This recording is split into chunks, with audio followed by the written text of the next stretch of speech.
I want to welcome you guys back to another episode of Pistons Talk Podcast presented by FanDuel. Second podcast today.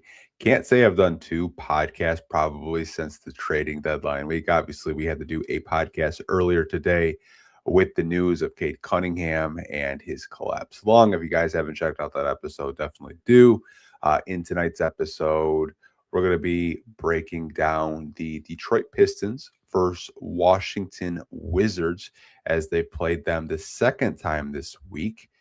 So we'll be going over our quarter notes, box score, and then we'll be opening up the show to comments, questions, overall thoughts with this game. So if you are watching live on YouTube, have a comment about Cade's injury, have a thought about tonight's game or individual performance or a player, definitely leave it down in the live chat if you're watching on YouTube. And we'll get to that part of the podcast at the end of the episode. But let's get into our quarter notes today, you guys. So, second time we saw Washington this week. And to start off this game, obviously no Cade. So your starters were Danish Jenkins, Duncan Robinson, Asar Thompson, Tobias Harris, Jalen Duren. So only change was Danis. Players out, Cade Cunningham and Isaiah Stewart, who's obviously still dealing with his. I want to say it was like a calf strain, if I do remember correctly, something with his calf. But the Pistons came out very focused and they were moving the basketball. And I thought the defensive rotations were very sharp. There was no miscues early on. And I've been waiting for a performance like this, but it just wasn't consistent. And we'll kind of talk about it in the second quarter. But Washington had to take a timeout very early on in this game. It was 13-4. After the timeout, Washington started scoring a little bit, and it was mostly Bub Carrington. He had a really good performance against the Pistons on Tuesday where he dropped 30 points, did most of his damage from three where he was 6 out of 8. But it was mostly Bub Carrington kind of scoring. Jalen Duren, I really love the way that he attacked Alex Sarr. Alex Sarr is obviously on a minute restriction right now. He had just come back from injury, but he attacked Alex Sarr. And Alex Sarr is a pretty good shot blocker even at this young stage of his career, but he got him in foul trouble, picked up his second, trying to guard Jalen Duren, and both of the fouls against Alex Sarr was because of Jalen Duren and the way that he was just being aggressive and attacking him. Washington had to take another timeout after back-to-back baskets from Jalen Duren. It was 24-9 in this first. And I got to give a shout out to Karis LeVert. He had some really good minutes off the bench in the first quarter with the Detroit Pistons, had 3 assists and made a contested three-pointer. Got fouled on it, did not convert on the free throw to make it a 4-point play. But the Pistons ended the first quarter in a dominant fashion, winning 35-14.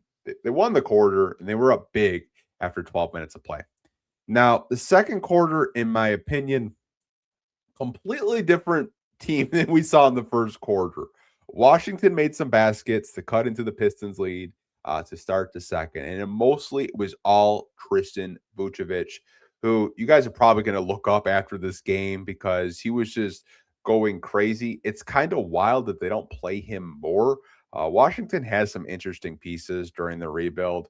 Ron Holland got shoved by Will Riley, and he got like kind of like his head right into Tristan Vucevic's like elbow midsection area. And Paul Reed looked at the official, said, "Hey, you going to do something about it?" And when they didn't do anything about it, Paul Reed is like, I'm just going to do something about it. So he shoved Tristan Vucevic and just sticking up for Ron. Like he's sticking up for his teammate. And I think that's what most of us would do. If we played sports at any level, we're going to stick up for our teammates, stick up for our brother.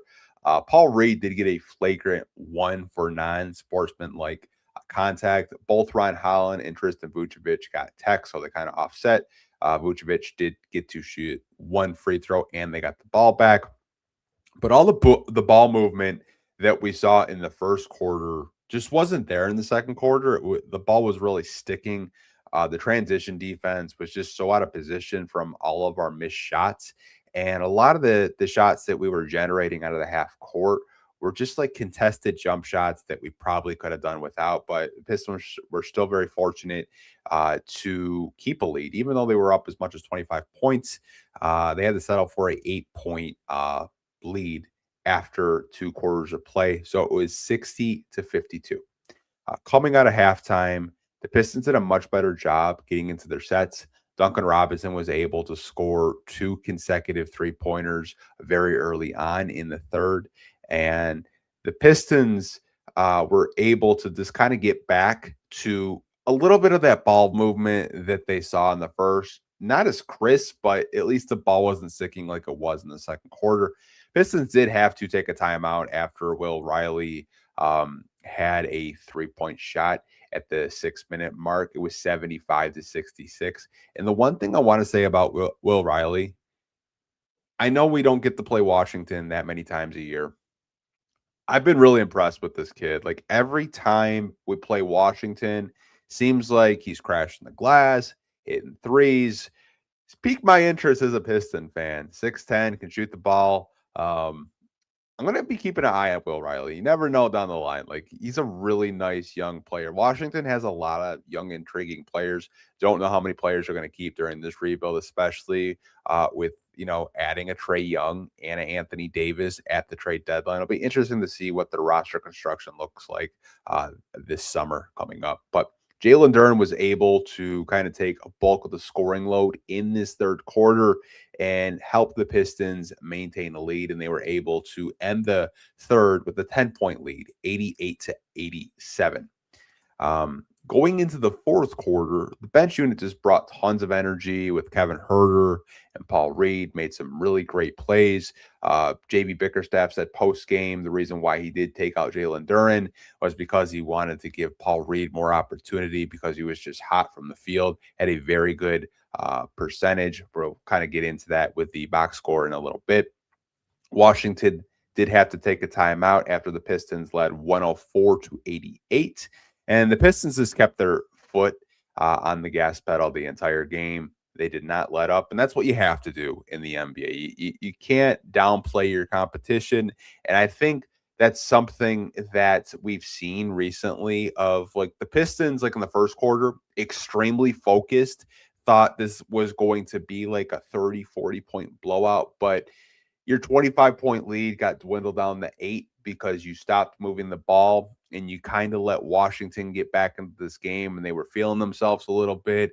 They thought they had a chance to win this basketball game, but if you played the way you did in the first quarter for a majority of this game, like a good 45 to 48 minutes, you probably win this game in dominant fashion. You still win this game, obviously, 117-95, but the second quarter to me is a quarter. If you're a Piston fan and you watch it, you'd probably just sigh and say man, we're not moving the ball. We're not making defensive rotations. Like what happened? But you'll take it. You'll take 2 wins over Washington. You're supposed to beat teams like Washington.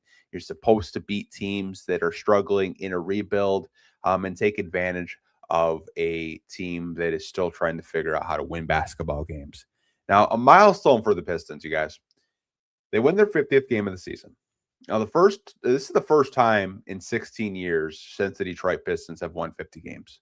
First time since 2007-8, where that team went to the Eastern Conference Finals. So it's been a minute. If you guys do remember that season, I remember that season. I was in high school. They went to 6 games against the Celtics. So it's been a while since the Detroit Pistons have won 50 games. I'm kind of surprised it took 16 years for this organization to win 50 games again. But hey, just to turn around the JB Bickerstaff and Trajan Langdon have kind of, I guess, what's the word I'm looking for? Since they've gotten here, I should say, they've really kind of changed the expectation and the culture. And it's happened really fast in 2 short seasons, but really happy with today's win against the Washington Wizards. I do want to get into the box score with you guys, and then I am going to answer any questions or comments you have with today's game, maybe a question about Cade, anything like that. Leave them in the live chat right now, but we're going to get into the box score with this game tonight. So to start with the Detroit Pistons starters, Tobias Harris in 22 minutes finished with 7 points, 2 out of 6 from the field, 0 for 1 from three, 3 out of 4 from the free throw line. He had 7 rebounds, 5 assists, 1 turnover, 2 block shots. Finished with a +8 in the plus minus. Duncan Robinson in 27 minutes finished with 14 points. He was 5 out of 10 from the field, 4 to 9 from three, 5 rebounds, 2 assists, 2 turnovers, 1 block. He finished with the +7 and the plus minus in this one. Jalen Duren in 25 minutes dropped 24 points. He was 9 out of 15 from the field, 6 out of 8 from the free throw line, 11 rebounds, 1 turnover, 2 steals. Finished with a +15 in the plus minus. Asar Thompson in 24 minutes finished with 10 points. He was 3 out of 7 from the field, perfect from the free throw line, 4 to 4, 9 rebounds, 3 assists, 2 turnovers, 1 steal, and 2 blocks. He had a block in the first quarter on Alex Sara, which was absolutely nasty. If you guys haven't seen it, definitely go back and watch the highlights. It was just such a beautiful block. He finished with a +5 in the plus minus.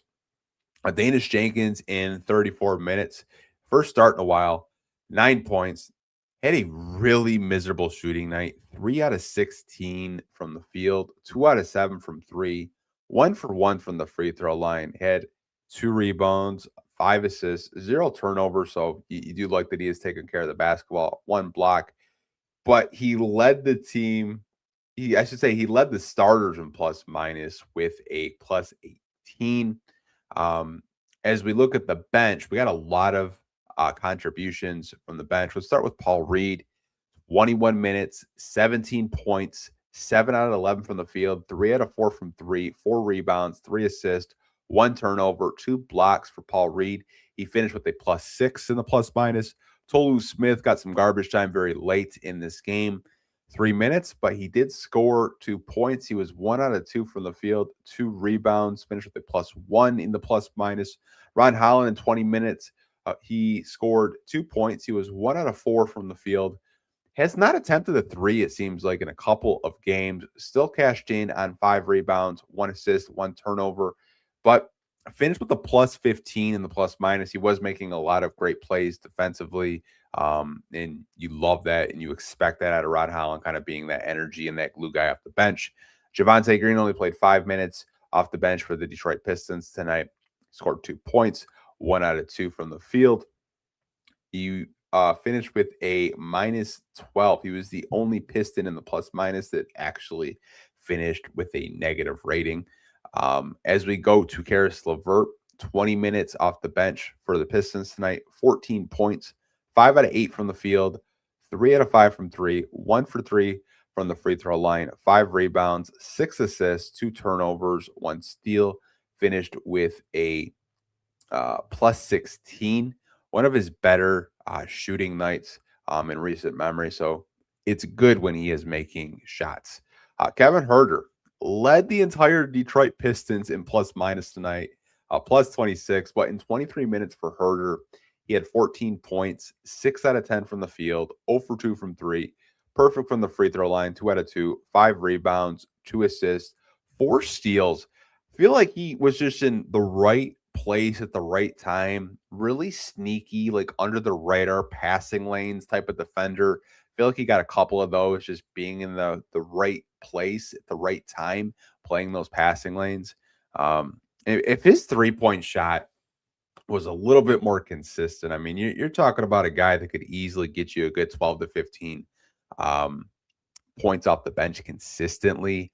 But really like what I'm seeing out of Kevin Huerter, since he has gotten more opportunities off the bench, and it looks like it's kind of cutting into Javonte Green's minutes as of late. So I know it's really difficult to probably juggle all these guys in the rotation, but been really impressed with Kevin Huerter, because when the 3-point shot wasn't there, he was putting the ball on the floor and being impactful in different ways. And defensively, we know he's not locked down, but I think he's at least passable, where if you're a Piston fan, you feel pretty confident that, he's going to rotate, he's going to communicate and at least try to, fight over the top of screens. And I've been very happy with his defensive effort since the trade deadline.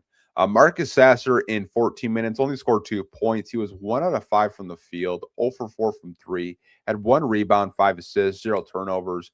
Finished the game with a +4 and the plus minus. And Chaz Lanier in 3 minutes did attempt 1 3-point shot in the corner, but it did not drop. But he did cash in 2 steals in 3 minutes. So shout out to Chaz for that. Finished the game with a +1. So very impactful by Chaz Lanier getting 2 steals in 3 minutes. But a lot of people played tonight. Obviously, this was a blowout by the time the fourth quarter started, and the Pistons just kind of kept their foot on the gas as we do look at the team stats tonight. And this one, you guys, the Pistons shot 45% from the field, where they were 44 out of 97. Washington shot 44% from the field, where they were 36 out of 82. The Pistons shot 30% from three. They made 9 threes out of 30 attempts. Washington made 39% of the threes, where they made 15 out of 38. Washington has a lot of shifty guards, whether it's Sharif Cooper, JJ Hardy, Bob Carrington, Trey Johnson. They have a kind of a plethora of guards on top of trading for Trae Young, so I don't know what kind of happens with their guard rotation. They also have guys like Cam Whitmore, who, also kind of plays in the backcourt in certain games. So they have a lot of talent there in Washington. Free throws, Pistons shot 77%, where they were 20 out of 26 from the field. Washington only shot 67% from the free throw line, where they made 8 out of 12. Pistons out-rebounded Washington by quite a bit, 56 to 35. They had 17 big offensive rebounds. Really like the way our centers and our wings just really crashed the glass collectively. Say that 5 times fast. But just love the effort crashing the glass and being in control of the glass. Assists for the Pistons tonight. They had 32 to Washington's 20. It's been so many games where they've had 30 assists. I know on the FanDuel broadcast, they said that they're very close to breaking a lot of records that were set by Isaiah Thomas and the Detroit Bad Boys of 30 assist games throughout the season. So the ball was definitely moving a lot, especially in the first quarter, where I believe they had 9 assists in 12 minutes. So you love to see that. Pistons stole the Wizards in this one, 11-3. Also had 8 blocks. Washington had 10, so they beat them by 2 in that margin battle. Pistons took care of the basketball. They only had 10 turnovers, which you like to see. Washington had 19 as a team. Points conceded off turnovers. Pistons had 13. Washington had 23. Fast break points for the Pistons. They win that battle as well, 21-6. Points in the paint, they won by 40, 66-26. We all know this is a team that loves to live in the paint. And why wouldn't they? They dominated, it seems like, every night. Fouls, Pistons only had 14. Washington had 21. 2 technicals for each team. I know Jalen Durham picked one up. I don't remember who else picked up a technical foul. Probably JB. I feel like he was on the ref's ass all night. I could be wrong there. I probably am. And 1 flagrant foul, and I believe the flagrant foul was on Paul Reed for pushing Tristan Vucevic. But really good win, taking care of business against a struggling Washington Wizards team. I do want to get into the Q&A. I do see there are a few people that did leave some comments with this post-game show. So we're going to go with Marquez first and talking about Cade Cunningham. And his comment says, Cade out could be a blessing in disguise for the Pistons. It'll force players to step up down the stretch before the playoffs and strengthen their already cohesive band. Detroit versus everybody. I love the positivity from Marcus, because I think what he says, you could definitely kind of like spin that in terms of like when you kind of look at the players that will benefit from Cade being out: Marcus Sasser, Danish Jenkins, Asar Thompson. Obviously, Asar starts, but I'll kind of get into why I think Asar will actually benefit with Cade being out. But Danish Jenkins, obviously, we know he has struggled to shoot the basketball over the past month. He's had a lot of bad shooting performances, especially tonight, 3 out of 16. But he's going to get way more opportunities to be the starting point guard. I don't know if JB is going to kind of mess with him and Marcus Sasser being the starting point guard. I highly doubt it. I think the Pistons understand that Marcus Sasser is better playing off ball and better coming off the bench if you're looking for a go-to basket and just a score. And I think that's more of his lane and where he should be. Not to say that he can't bring the ball up the court, but it's not like a every possession by possession thing where you would feel comfortable. At least Danis can set up the offense. It's just the shooting that I see people and Pistons fans saying like we got to get another starting point guard because he's just really struggling right now. I think he can get a lot of reps, maybe shake off a little bit of the rust that he's had over the past month in terms of shooting, but he's definitely a player that I think can benefit. I think another player is Marcus Sasser. Obviously, we know Marcus Sasser is a very talented player, can really shoot the hell out of the ball from deep, can handle it. It's got a nasty step back. Love what he brings defensively. I think he can definitely get more reps with Cade being out. We still don't know how long he's going to be out. We did a podcast earlier, kind of just like looking at other players that have had collapsed lungs, and most players on average are out 3.5 weeks. So that would kind of be the rest of the season for Cade. But I mean, Marcus Sasser can definitely get an extended role of bringing the ball up to court, getting more minutes off the bench. And we always talk about how this team needs more 3-point shooting, and that's something that I feel Marcus Sasser really thrives at. It's actually a strength of his. So definitely look for Marcus Sasser to get more opportunities, help them before the playoffs.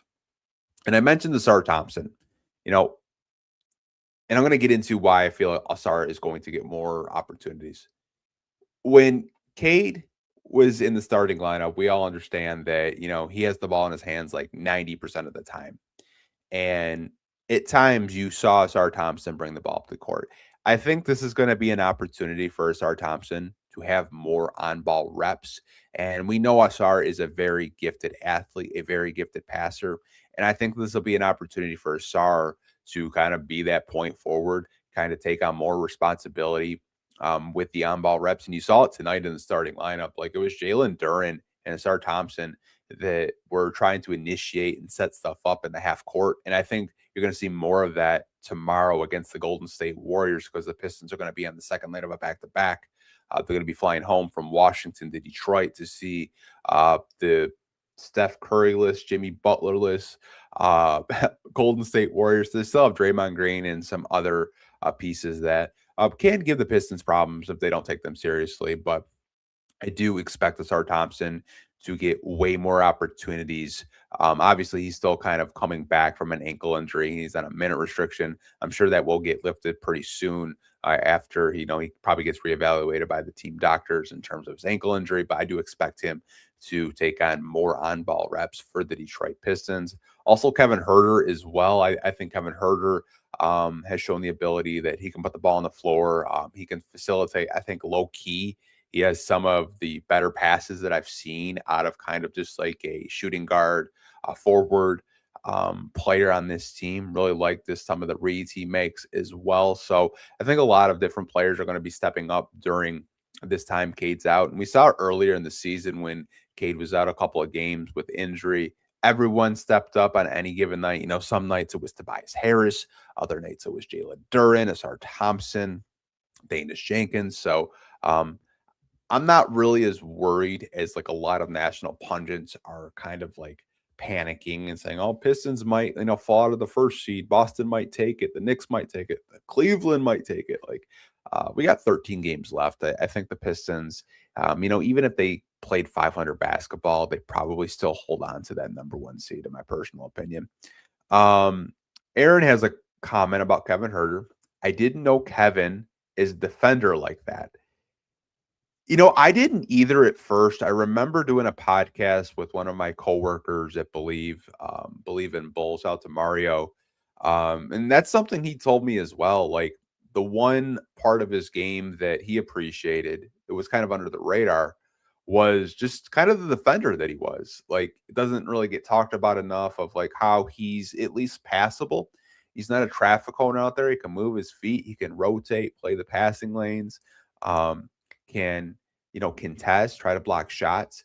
We're not saying he's locked down by any means, but he's at least passable. And I think off the bench, you're pretty happy with his production, especially a night like tonight where he finished with the highest plus minus in 20 minutes off the bench for the Pistons. I think he's going to be routinely a 20-minute per game guy for JB Bickerstaff. He's just played so well over the past 2 weeks where you just have to find minutes for him, because if that 3-point shot starts falling, then you're talking about a guy that can put the ball on the floor, defend, pass, dunk a little bit, like really sneaky, athletic guy that the Pistons got at the trade deadline. Detroit low. I'm going to be real with you. When it comes to the final 20 games of the season, I don't see us losing more than 5 games. When we kind of look at the schedule, I'm actually going to try to pull up the schedule right now. I don't have it pulled up in front of me, so give me a minute. I can go over all the teams that the Pistons face. I know next week they do play 4 times, and they do play against some teams that are pretty good. So let's read the remaining games on the schedule. So tomorrow they play the Golden State Warriors at home. On Monday, they will be playing the Los Angeles Lakers.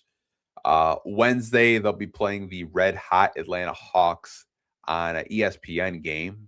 So that'll be a nationally televised game for the Pistons. On Thursday, they got the New Orleans Pelicans. I think they should handle pretty easily if they take them seriously. Saturday, they'll be playing the Minnesota Timberwolves, but I'm pretty sure Anthony Edwards will probably still be out. I did see a report from Shams that he did have an injury.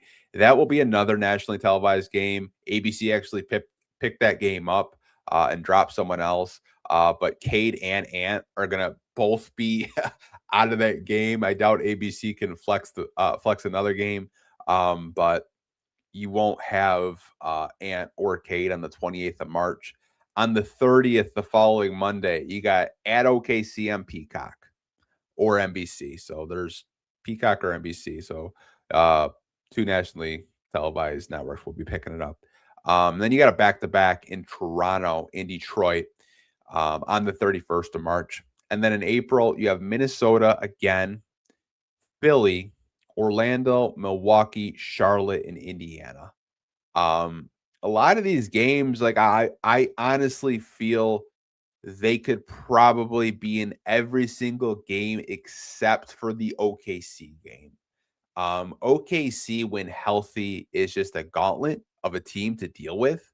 And it's an OKC as well. If Shea is playing, if Chet's playing, we did beat them the last time we played them, but Shea was hurt with an oblique tear or an abdomen tear, I believe. Chet didn't play. It was the second night of a back-to-back. No Jalen Williams, no Lou Dort.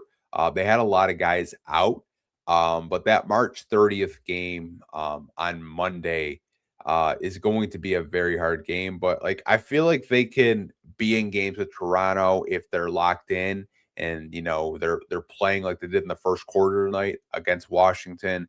Minnesota on the second. It'll be interesting to see whether or not Anthony Edwards is back. But if not, Minnesota is still a team that has Julius Randle. They have Rudy Gobert. They have Jaden McDaniels. Like they have a very good team. We'll see Philly on April 4th. That's another team that the Pistons have taken care of. Pretty sure Tyrese Maxey will be back by that point. I think he had already come back. Orlando is a team that we've beaten. Be interesting to see what Orlando Magic team we see because they've actually won more games as of late. That'll be in Orlando. Milwaukee is an ESPN game. Don't know if Giannis is going to be playing. There's reports the Bucks want to shut him down, but he doesn't. Then you got to see Charlotte and Indiana to end the regular season. So I don't see the Pistons losing as many games nationally as a lot of these pundits are, going on today on national TV, reacting to the Cade Cunningham news, by the way. I think it's a lot of just overreaction by them, me personally, because we've watched this team all year long put games together, put quarters together and stretches throughout the month together where, like they're moving the ball tonight, over 30 assists. Granted, it's against Washington, but this is a team that we've seen that they can put good games together. We'll do one more comment and then we'll wrap up this podcast. Do you think they will bring Jaden up from the G League? So if you're talking with the Motor City Cruise, let me see. I want to say you're talking about Jaden Atkins. If I do, 'cause I haven't not watched a lot of Cruise ever since I stopped kind of working for them a couple of years ago. But Jaden Atkins, let me see what he's doing. Because I know last time I looked, every time I like kind of like turned it on for a second, he's going crazy. I mean, I don't think it would hurt. I don't know if the Pistons are going to give a 10-day because they'd have to sit somebody. I'm kind of just looking at their team right now. I know Isaac Jones has been going absolutely crazy in the second half for the Pistons. He's their newest two-way signee. Just kind of looking at their roster, I do recognize a couple of people, but outside of that, like I don't think it would hurt if they want to take a look at him, possibly, to see like what Jaden Atkins could provide. I really like his scoring, like his passing. I really like what Jamel McMillan has done with him, kind of putting him in a lead point guard role. But I really don't know. Could you see him possibly? If the Pistons are kind of content with like where they're at, maybe the final game or two of the season, maybe they want to get a look at him before the summer league, sure, but you never really know. But we're gonna wrap up this podcast, you guys. We're gonna see you again tomorrow for the Golden State Warriors post-game show. Hopefully, we can end the week 3-0. And get win 51 against the Golden State Warriors in Detroit. But hope you guys are staying safe, staying warm. I swear, we're almost at spring, you guys. We're almost at spring. Last couple of days of winter, but Pistons win this one 117-95, getting their 50th win of the season against the Washington Wizards. As always, go Pistons. Peace.